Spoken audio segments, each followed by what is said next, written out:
Hi, a massive welcome to you to our podcast, Listen and Win, sponsored by Speak and Win UK, the brainchild of the Speak and Win team. We are thrilled to have another episode today. We've got an incredible guest. I'm not blowing smoke, but he's absolutely amazing. I've known him for many decades, and I'll introduce you in just a second. But our podcast, Listen and Win, we have produced it to share with the whole country, and our aim is to help young people and adults build the courage to speak in those difficult moments in life. So please share it. It's a free podcast service. We're sharing this free of charge. So please, anyone you know who could benefit from this kind of coaching and encouragement, please share it with them. So, Matty, so pleased to have you here. Hiya, mate. Okay. Would you just like to introduce yourself? Tell us a little bit about yourself, Matt. So I'm Matt. I'm 44. I currently work as head of comms at one of the local hospitals. I've been there about 9-10 years. Got 3 kids. Football mad family. We're all big Reds. And yeah, it's great to be here. Thanks for having me on. And tell us about some of your speaking experience, Matt. Give us a taste. Give us a flavour of all that. Just a flavour. Well, I mean, this is terrifying for me. I am not a natural speaker. I disagree completely, but go on. So I've done lots of things over the years, from working with young people, speaking in churches. Yeah. Obviously, my own wedding speech. Took someone else's wedding. Done a couple of things online. Did something for the Premier League, speaking. So a variety of things, and obviously you have opportunities and things that you have to do with work, presentations in work, and all sorts of stuff. I think you're being a bit modest there, Matt, because there's one thing you haven't really mentioned, and that is speaking. You mentioned that a little bit, but you have spoken in front of groups of hundreds and hundreds of adults, haven't you? 200 or 300. Just mention that, just some of your experience there. Yeah, so spoken in churches for a number of years, and probably the largest was probably 400 or 500 people. Wow. So that can be a little bit daunting. Imagine. Can you imagine if someone asked you to speak in front of 400 or 500 people? How would you feel? This guy's done it. He's saying he's nervous now. Isn't he, me here? What about 500 people? That's nervous. That's nervous, Matt. Okay, right. So we're going to do a bit of an icebreaker just to relax us all, get us into the zone, the flow. It's what we do at Speaking When. We love the icebreakers, the challenges, the games, all the stuff that you've done at the youth clubs down the years. Now, Matt, just before we start, how long have I actually known you? How long do you think it is? Probably all your life, to be honest. It's a long time, isn't it? Yeah, it must be coming up for 35, 40 wow, years. Wow, a long time. A long time, yeah. Now, when I first met you, I think you were a very young man. Yeah. And you're still young, man. I'm still young. I died this grey. Okay, right. So for a bit of an icebreaker, what I'd love you to do to share with our podcast, our massive, I mean, we're talking millions of podcast listeners here. They might be listening to it around the world. They might be watching it on YouTube. I mean, who knows? But we could be, millions and millions, hopefully, maybe billions soon. But let's hope we've got great ambitions. I'd like you to share with our podcast audience some of your biggest influences around speakers. So that's confident people who speak well, who communicate well. You're head of communications. You've got, really responsible job. You're an expert in communication. Who has been your inspirations? Who's inspired you, and why, please, Matt? It's a big question, that's So there's probably a couple of different angles, if you don't mind. So there's probably people that I've met or had some sort of interaction with, and then people that you see from a distance. So first of all, when you first mentioned this, straight away I thought Jurgen Klopp. Wow. Go on, Jurgen. I mean, who can't fail to be impressed with you? I mean, he's just infectious, isn't he? Yeah, his personality. Yeah. But it's not just his personality. He always finds the right words for the right occasion. So whether he's talking about football or whether he's talking about a social issue, some sort of injustice, he always finds the right words to say with real clarity and authenticity. Yeah. So he is someone, I think. So it's not that, obviously, it's not his first language, is it? Speaking in English. Which is incredible. Which is his second language. It's even more incredible. Yeah. But when you listen to him, you're hanging on is every word. Yeah, without a doubt. And that's a gift. It is. So he would definitely be one. And I've never met Jurgen. Obviously, my son has. Whoa! But yeah, I've never met him. Other people that I've met who've really impressed me. So a variety of people. So Angela Rippon, You met Angela Rippon. You remember Angela Rippon? Crush on Angela Rippon. Come on. Absolute star, a BBC icon of the 70s and 80s. Anyway, lovely lady. Through work, she came in and did some filming with the BBC in the hospital. Wow. For a daytime TV program, and we'd given her very technical information, and I was astounded by the ability to take that technical information, and then as soon as the camera went live, just to nail it first time. That is a skill, isn't it? That's like... I mean, she was, wow. You know, she's in her late 70s now, so this was a few years ago, but she was still early 70s. Wow. And just that utter professionalism to be able to take that and deliver it straight to camera without a flaw was just incredible. Really, really impressed me, her ability there. Ken Dodd. So Ken Dodd, met him through the hospital. Wow. Sadly, he was quite poorly. But he was another an incredible amazing person. orator, communicator. Absolutely. I mean, he was incredible, wasn't he? Absolutely. So he had a word for everyone. So you're completely different to the other two people that I've mentioned. Just used humour in a unique way. So, you know, I would come into his room, had a few dealings with him, and I'm 6'4", 6'5", and he'd say, "Here he is, here's the tall man." So if he lies down, he's halfway home. And he'd have a word for everyone. So no matter who came in the room, he'd have a joke for everyone. And even in his 80s, getting on for 90s, whatever he was still writing his jokes and writing his speeches. And you just couldn't fail to be impressed with his oratory, his gifts, his ability with words was just unique. I've got time for one more. Yeah. Another guy. So this was a guy in a previous job that I was doing. I worked in Manchester for a big energy company. We had a massive sales team, guys who were placed all over the world. And every year they'd have an annual conference. And we did this big posh conference over in Chester, Carden Park Hotel. And they wanted a keynote speaker. And so we brought this guy over from Australia. It's called Sergio Maresca. Sergio. And he was larger than life. And he was incredible. Wow. And he had this massive auditorium. There was probably 100 sales guys there. And I was organising his, the session for him. And he was really, really nervous. And again, he was a massive, larger than life character, but he was terrified going on. And he said, "It's because I'm going on to perform and everyone's watching me and you're paying a lot of money for this.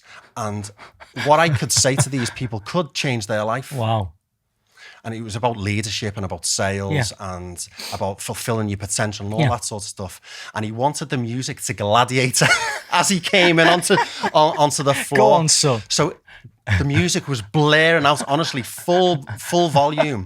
And he strides in and he was like a matador or something in the middle of this auditorium. And he was like going around almost slaying all of these sales guys, bringing them. But his ability to convey really complex business speak into a way that each of these guys could understand. And obviously they're all very different with their own skills and abilities and struggles or whatever. And he was able to connect with all of them. And it was just so impressive. That's an amazing skill, isn't it? Amazing skill. Yeah, so there's a few people there. Oh, lovely stories, Matt. Brilliant. Oh, lovely icebreaker. Well, I feel very warmed up. The endorphins are flying around. The oxytocin's going, all those stories. So, we're all warmed up. We've done our introductions. We're going to get into the meat and bones now of our Listen and Win podcast. So thrilled we can have you there today, Matt. And again, knowing you for years, know your family. Yeah. Shout out to you both sets of parents. Got to say hello to them. Or you've got a brilliant network. Yeah. It's lovely to have you here. So here's my first question to you: have you always been a confident speaker? And if you haven't, I'd like you to go back to like when you were a child, going into your youth, young adults. Talk us through what were you like as a child, and what was your speaking journey like? So I would say to start off with, I'm still not a confident speaker. So whether you think that or not, yeah, well, I do. I've seen you preach. I've seen you talk to hundreds of people, and you come across as really confident. So I'm naturally a very shy person, a very quiet person. I'm not a larger than life character like yourself, Si. So yeah, I've always been nervous or fearful of standing and speaking in front of people. Yeah. So I guess going back to childhood, I guess the first time that I was asked to speak,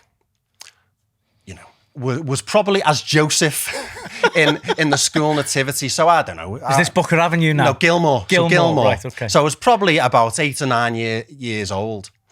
Now, I was always the tallest in the class. So, you've got a bit of a presence, whether you like it or not, just because of your height. And I had quite a loud voice, but I was terrified, I guess, of speaking. And it wasn't the speaking that I was terrified of. It was, I guess, what other people thought. It was fearful of making a mistake, fearful of people laughing at you, fearful of forgetting the words, fearful of people just thinking, oh, you're not good enough to do this. But I can still remember doing that on the stage, and I wasn't scared. I don't know if that makes any sense, but I wasn't scared of the actual speaking. I was scared of everything around it. Matt, it makes absolute sense, and I'd like to stop you there because I need to come in and just make this point. So hold that place where you are in your speaking journey, because when we're coaching with Speak and Win, whether it's young people, undergraduates, adults, when we unpack and unpick why people are fearful about speaking, and we've got various exercises where people show us honestly the level of fear they have about speaking. And when we look into the reasons why, it's always about the fear of being judged, making a mistake, what's everyone going to say, all the things you've just mentioned. Now, what's quite staggering is you said you were 8 or 9 and you're experiencing these things that adults are talking about. So quite early on, you're facing glossophobia. So glossophobia is the fear of speaking. And you've got it as a child in junior school. That's incredible. So you're starting it. You've got this massive load of fear. You've got my attention. You're 8 or 9. And then how did you deal with that then? I mean, I guess for me, one of the things that was always through my life, so I hate being put on the spot. If there's a situation where I can plan and prepare for it, there's a little bit more where I feel a little bit more relaxed, a little bit more, it's not so daunting for you. Yeah. But when I'm put on the spot in any situation, and it's been like that since I was a kid, it does genuinely, it terrifies me.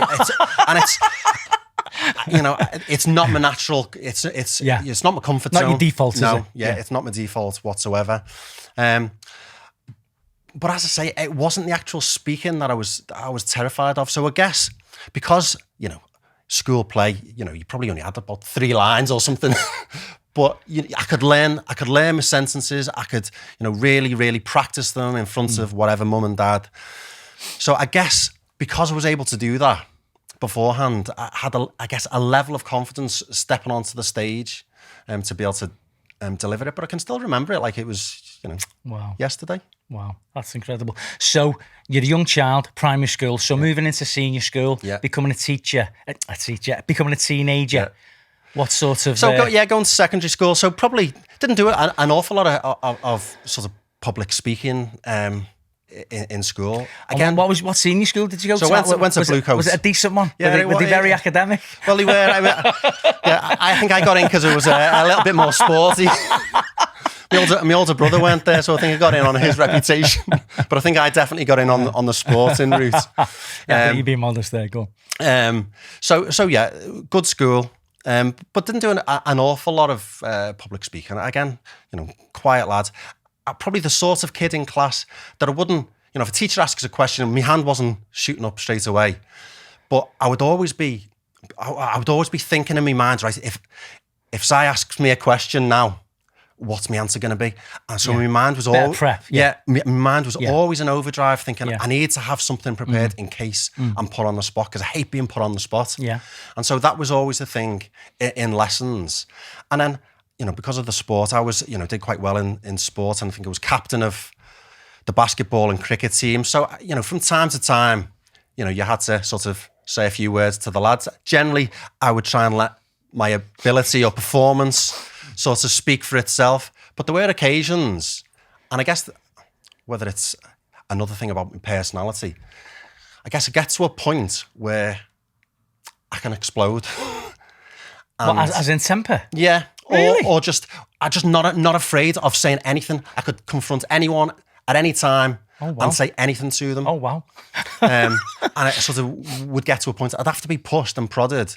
And it might be because you're losing badly or someone's not pulling the weight or whatever. But then I'd just lose it and I would... Oh, wow. And they'd get it, both barrels? And they'd get it. Oh, wow. Now, again, wouldn't be my default position, but there would be a number of times or a number of occasions that I can think of when that certainly happened. Wow. But yeah, I didn't do a huge amount of public speaking through school. Yeah. And okay, so what about then? So very successful, very academic at Blue Coat and then university. What was your speaking opportunities like at uni? Yeah, so again, not really huge amount through university. I mean, obviously you have your lectures and you contribute, where needed. You're mixing different circles, aren't you, in student life. But yeah, not a huge amount of opportunities. But I guess at that sort of stage, 18, 19, that's when I guess started getting into youth work and working with young people. So that's probably where I guess some of the public speaking sort of came in. So just before we go into the youth work and how you sort of developed into a speaker in the youth work, just a question, just going back to university, you're saying you didn't do a lot. My question to you, Matt, is were there opportunities for you to go and speak? And did you not take them because of a fear of speaking and the issues that you'd faced since you were a child, going into teens?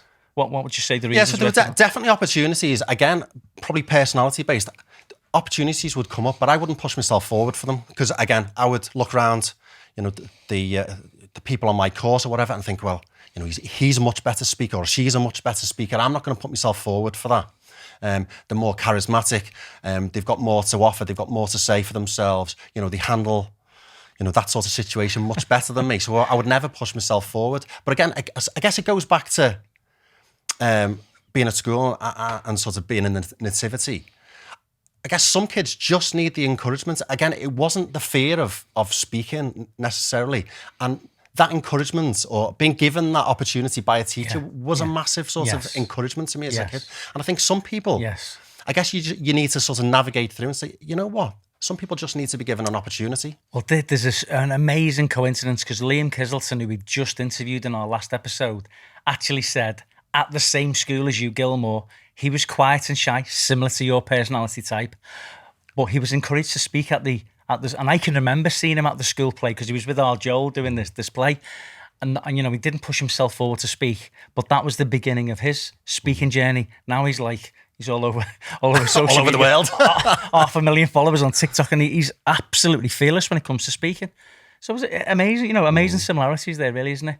So I'm really interested to hear this bit now. So this is the transition. This is I can't say ugly duckling into the swan because you look like a Greek god. You know what I mean? It may be the silver fox, but anyway, tell us your story about how you moved into youth work and how did those opportunities come about to speak? So started off, I was probably about 18 or 19 and, there was a need for some people to get involved and help with the young people. And so probably back at that stage, I was probably dealing with a group of, no more than 10. So very small. And, I was, not too far away from their age. Yeah. So it wasn't that intimidating to speak to chat to a group of, 14, 15-year-olds.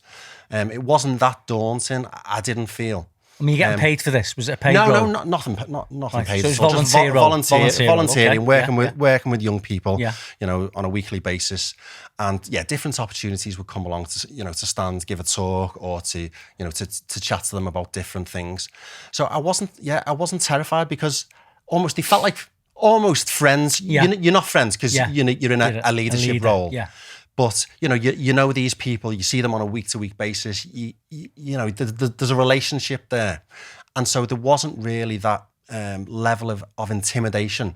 Right. However, but any time that you're asked to stand up and everyone else goes silent and you're asked to speak, it's still quite daunting. Well, how did you deal with this issue, Matt? So as you're speaking, so you're on a speaking rota, and you'll know that you're going to be doing a talk to a group of young people. Might be once a month, once every couple of months, etc.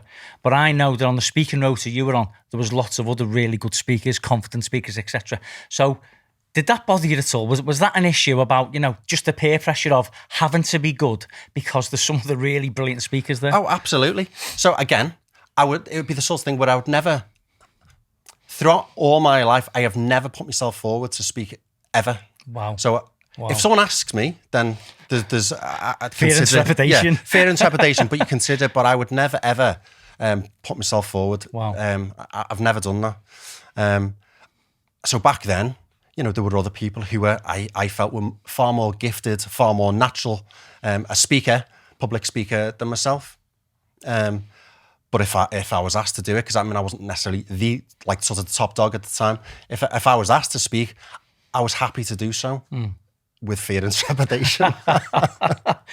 So brilliant. So you volunteered Yeah. In a youth club setting, and you sort of, I suppose, you cut your teeth. Yeah. Now I sort of did a similar thing to you, but I started off in the children's program, Yeah. and that gave me the opportunity to not only speak, but also, I suppose, and this is where Speak and Win has come from, and this has been, Speak and Win's been 20, 30 years in the making, because at Bridge Kids, at the kids club, not only could I speak, but we could do all the crazy activities and games. It was like a mini Ant and Deck show. Yeah. We had music, we had sketches, and I know you did similar things with the youth group. Yeah. But it was amazing, and I can remember failing many times, you know, trying new things, but failing, getting things right, and it was an amazing, you know, learning opportunity for me, and I learned so much on the children's program. Well, I think teenagers particularly, you know, they're quite a forgiving audience, are they? So you make a mistake, they're not going to hold it against you for the rest of your life. Yeah. As the speaker, you might think, oh, they're gonna, you know, they'll never invite me back, or they're never going to want to listen to me again. But they are quite forgiving.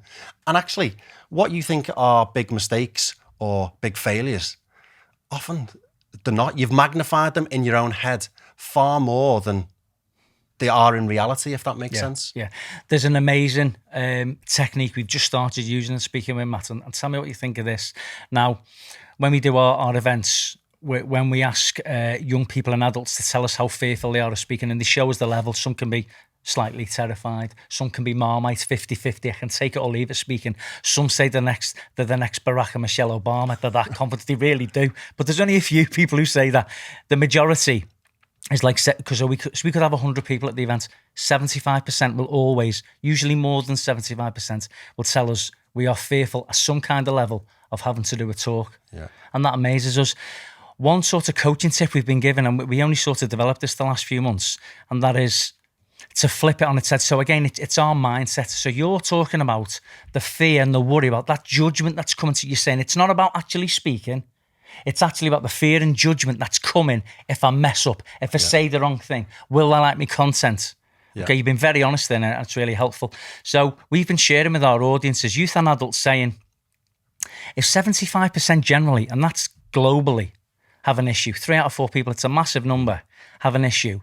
When you're standing talking to 100 people, what we need to flip and realise is, well, actually 75 people in the audience are rooting for you because they know how hard it is, because actually they're anxious about speaking or have issues. So we need to flip it, and it's not your audience judging you, thinking terrible, nasty things, wanting to shoot you down. We need to flip it and say, well, actually, 75% of the room are shouting our cause. Someone once said to me, when I was sort of early on in sort of speaking, they said, your audience, they're not your enemy. Your audience, they're rooting for you. They want you to do well. Brilliant. So don't be terrified of them. So true. It's natural to be fearful of them, but they're not your enemy. They want you to do well. So true. So you've developed your skills, your speaking skills, you're dealing with your fears, glossophobias, attacking you, all this judgment, etc., fear of judgment. But you're cutting your teeth and you're practicing and getting better and better and building your confidence. How did the opportunities to speak in front of hundreds of adults, how did that come about, Matt? And how old were you when it happened? Tell us that, Jane.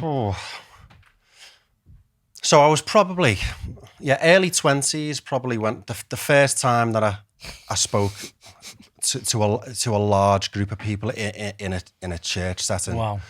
So probably about 23, 24. So probably, again, because people had sort of observed speaking, to teenagers, to a small number of people, and sort of perhaps getting a little bit more confidence and they put a little bit more trust in you. And then, an opportunity, I guess, was given sort of, early 20s. How did you feel when that invitation came? Yeah, I mean, that was terrifying. Absolutely. terrifying. Oh. You were terrified, but you're an intelligent lad. You've been speaking in the youth groups. Why were you terrified, Matt? Again, just for all those because in the audience and whatever, in the congregation, you knew that there was people who were 10 times, 100 times more gifted and knowledgeable, more knowledgeable than I felt that That's I was. A hard one, people who, I felt they should have been in this position. I should have been down there listening to them. Again, fear of, am I going to dry up? Am I going to forget my words? Am I going to, say something stupid? Are people going to think, whatever, you shouldn't be there? Not feeling sort of worthy enough to be in that position. So all those sorts of things were going through my head. Well, Matt, this is one of the clearest examples of glossophobia that I've ever heard. Now, I'm a massive glossophobe. I think I was more terrified of speaking as a young person than you were, far more terrified. I've had to work on this for decades and decades. I still get nervous now, so I'm a glossophobe, just like you. But it's just amazing to hear your story. And again, when you're saying, you've got the opportunity to speak to hundreds of people, and you're talking about all these fears and issues. What if this happens? What if that happens? And it's this negative mindset that we have of what if? What if it goes wrong? And basically what you're saying, and very honest, and it's really helpful, especially for our listeners, young people and adults who are trying to improve their speaking skills. What you're saying to them is actually, you've lost the battle in your mind before you've even spoke. You haven't even opened your mouth. And what you're saying is for weeks before, in your preparation, you've got this negative mindset. I've done it myself. I've been there. And millions of people do it. What if, and we let the glossophobia eat us away before we've even opened our mouths? It's an incredible place to be, isn't it? In your mind, in your mindset. No, absolutely. And there's so many things from the most ridiculous thing. So I'll be terrified. I don't know if I'm allowed to say this, but if I'm standing up speaking and I need the loo and I need a wee. That sort of thing. You could have a bottle under the left hand, couldn't you? Maybe I shouldn't have said that. But that was a genuine thing. Yeah. What if I get caught short while I'm up there? Yeah. Or what if I get to the front and I've forgotten my notes? I've forgotten me. Oh, Matt. What am I going to do? I'm going to be stood there and I'm just going to dry up. What if something stupid comes out your mouth? Because I guess as you got a little bit more confidence, sometimes. So wind back. So I would always prepare and have sort of thorough notes and scripts or whatever in front of me. But then as you get perhaps a little bit more experienced or confident, I perhaps might have reduced the amount of stuff that I had on a page. But then I'd be thinking, oh, what if I forget? What if I forget what I was going to say? Or I go off on a tangent and I don't know how to come back. So all these different things from really silly practical things needing the loo to the things, or what's so-and-so in the audience gonna think of me standing here saying that. See, this is really helpful, Matt, and I'm trying to build a picture for our listeners, for our viewers. Not only are you talking in front of hundreds of people, not only are you talking to an audience where there's people who are far more knowledgeable than you on the subject you're talking about. So that's a hard ask. We haven't actually said how long you were speaking for. Just give the audience an idea of how long you would talk for from on our average. Yeah, so probably, with teenagers, if it was doing something, 10 to 20 minutes maybe. But then with, to the adults, to adults, probably 30 minutes, 35 minutes. That would be a long time, isn't it? It's a long time to speak with authority, with conviction, coherently, making it entertaining, engaging. It was never any of those things. I can assure you. I disagree. Well, that is amazing. That is so helpful. But I didn't realise you were as much as a glossophobe as I was. I didn't realise. Now, I've known you for a long time, but you come across as such a confident guy. Now, if I hadn't have asked you these questions and you've been so honest today, and again, the episode only works and we can only help our audience if you're honest. So I thank you for your honesty, because not everyone will open themselves up and say, well, actually, there's been times in my life where I've spoken, I've absolutely stunk the place out. I've stunk the place out so many times, Matt. I've spoken in front of hundreds of people and, died on my backside because I didn't do my prep. I was a nervous wreck. So I've been there. I haven't spoken as much as you in front of those big groups, but in a church setting. But I can really relate to what you're saying, because I suffer from those issues as well. Just before we move on, any stories you'd like to share with us? Now, you've heard loads of amazing speakers over the years? Are there any stories, any, related to speaking that you'd like to share with us? Times where people have messed up or really inspiring stuff that's encouraged you? Any stories that come to mind? So I guess one guy comes to mind, just a complete natural. I can speak on any occasion. Bill, who was, a friend of ours, was the minister at the church. Played football alongside him. He was right back. I was centre back. So we've had plenty of exchanges, plenty of Barneys, verbal exchanges over the years. But he was someone, I guess, throughout my life that I've looked up to, saying, how does he speak with such authority, such passion, enthusiasm? Amazing. And it didn't matter for him, from my perspective, whether it was speaking to someone who was in their 80s or someone who was 8. Yeah. He could find the words for any occasion. Yes. He took our wedding. He was, could tell a great story. Yeah. He just was so gifted in any setting, whether it was taking a wedding, a funeral, with, someone on the street or with like royalty and, high flyers. He could speak to anyone, and that always impressed me. Just that natural ability and being authentic, being passionate, being empathetic, being a good listener. He used all of those skills to make him the communicator that he is. Yeah, I think it would be great at this moment in the episode just to give a real shout out to Bill, because you brought him up and mentioned him. Just a shout out to him. And I would just endorse what you've said. The times I've seen him speak over the years with passion, with conviction, with authority.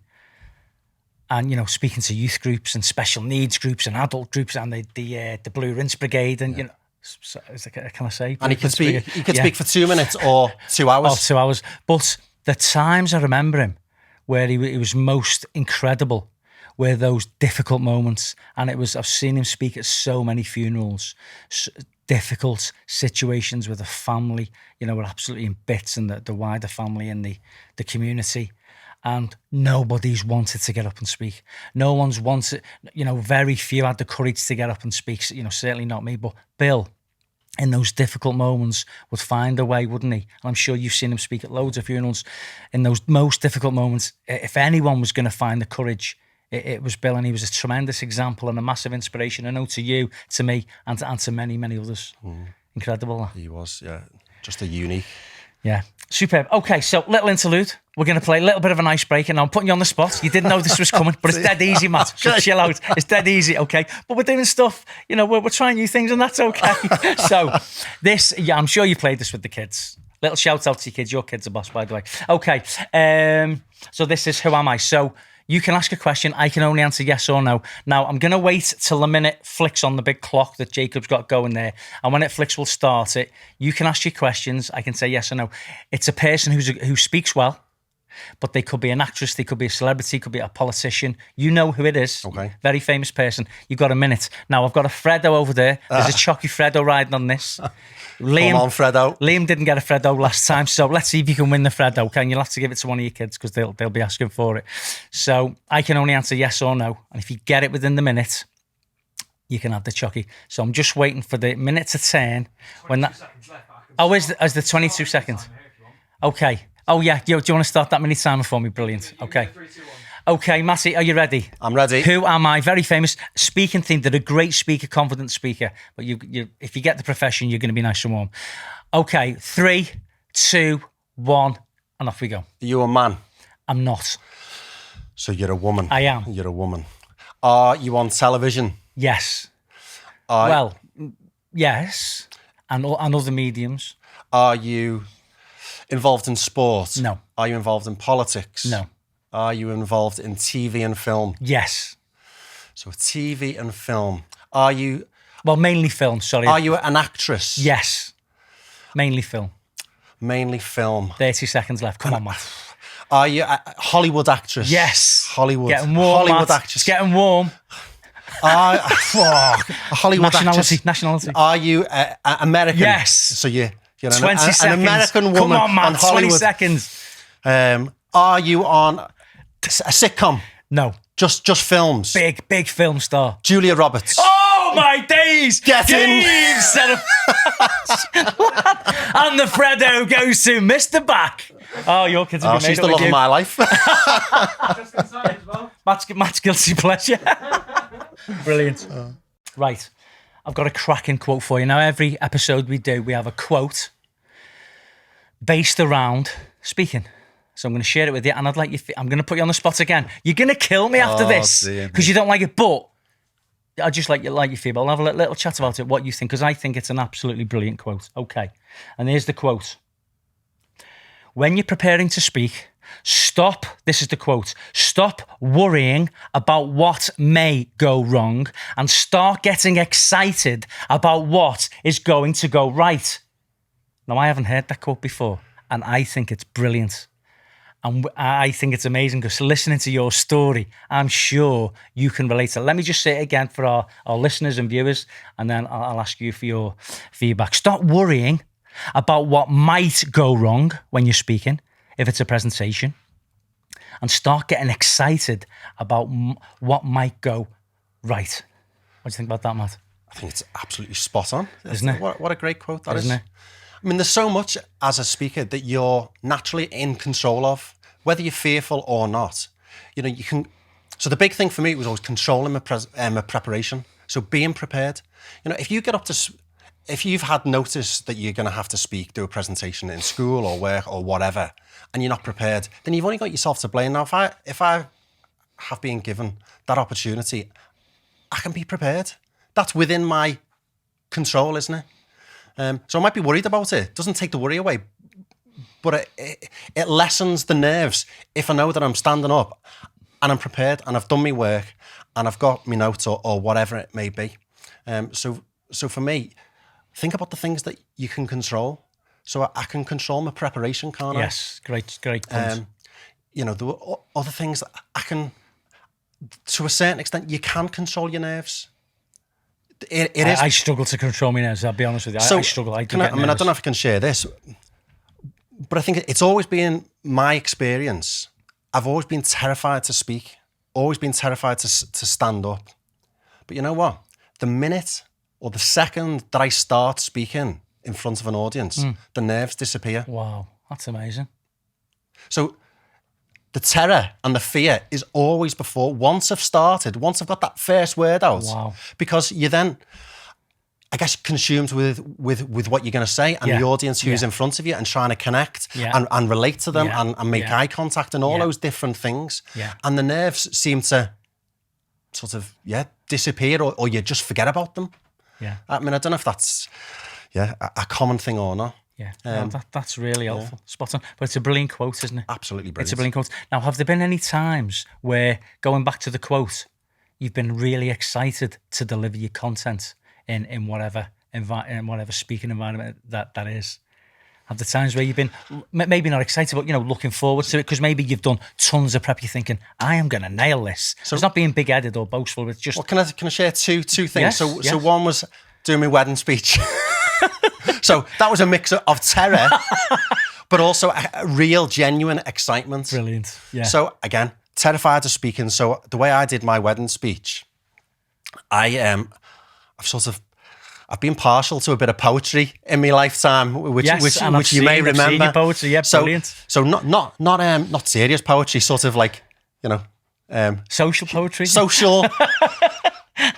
A bit of humour in there, a bit of fun, taking the mick. So I did my whole wedding speech as a poem, but because I could control that. I didn't like sort of speaking off the cuff. Yeah. So that's what it is. Great show, great idea.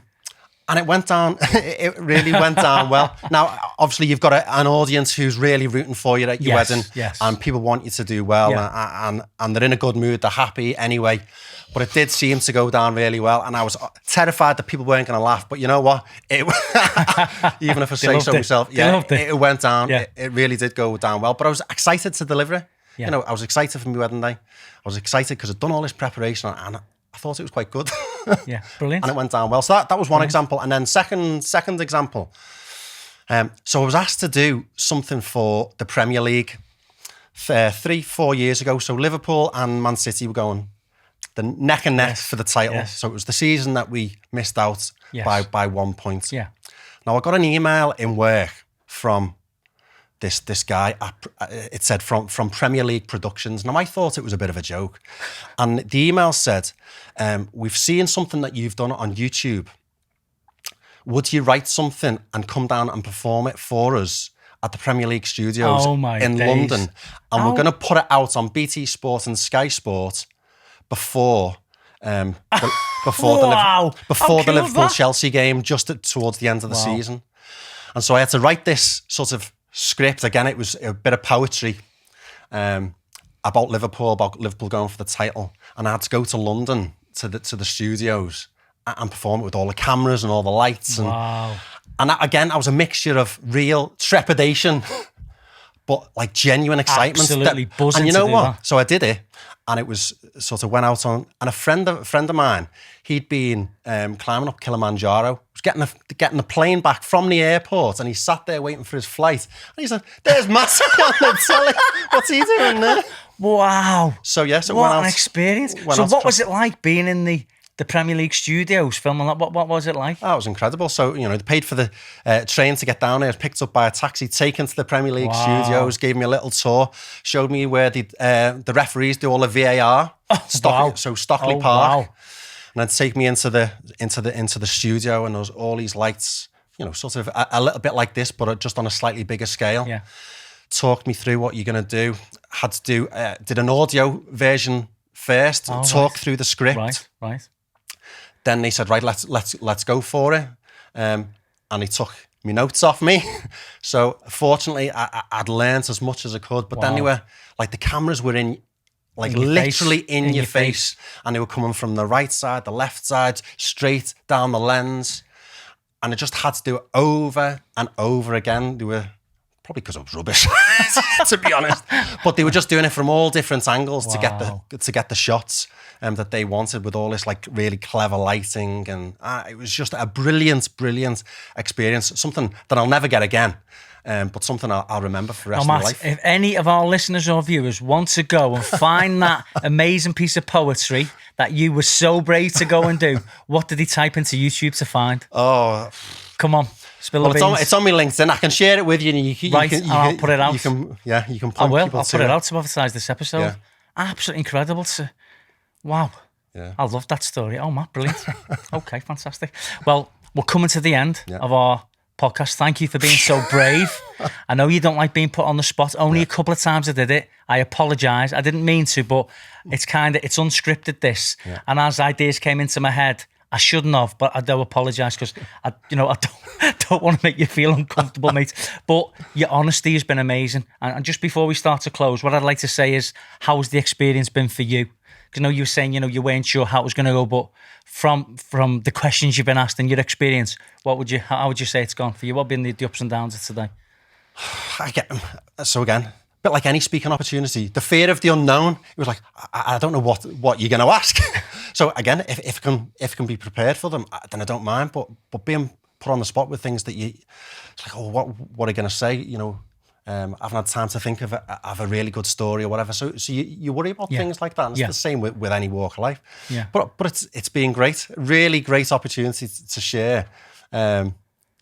Just to catch up. And had you thought about your speaking journey going back to you when you were a child? And had you thought about how you'd grown in confidence and how you'd actually dealt with the fears that, speaking? Yeah. Had you done that kind of self-reflection? So, not before you asked me to come on. So it is really interesting to do that. And I think, I don't necessarily think I've grown in confidence. I think you grow in experience. Right. And I think, sort of reflecting back, you learn how to, I guess not techniques is probably too strong a thing, but little tips and hints or whatever, and things that people have said to you over the years really sort of help and put you at ease.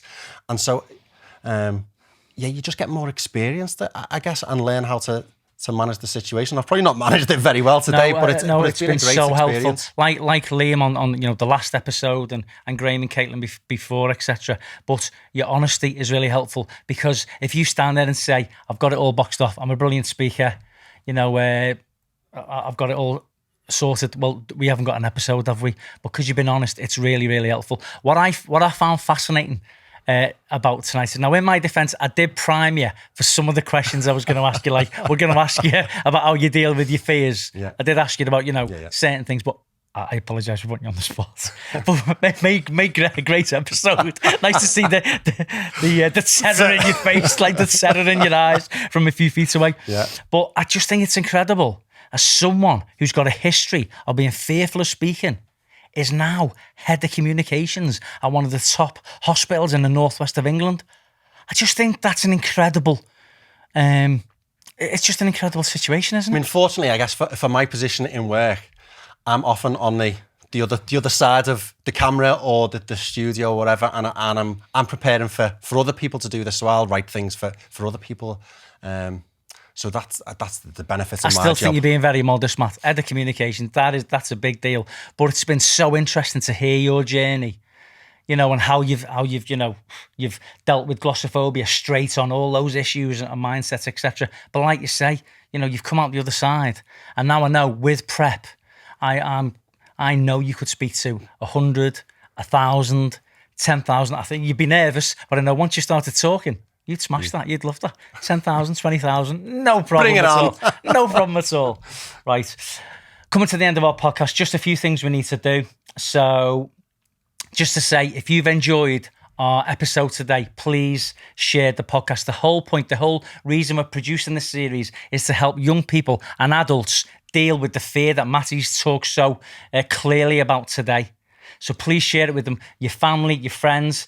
If they live, in other continents, share it with them. Let's get it going around the world. It'd be great.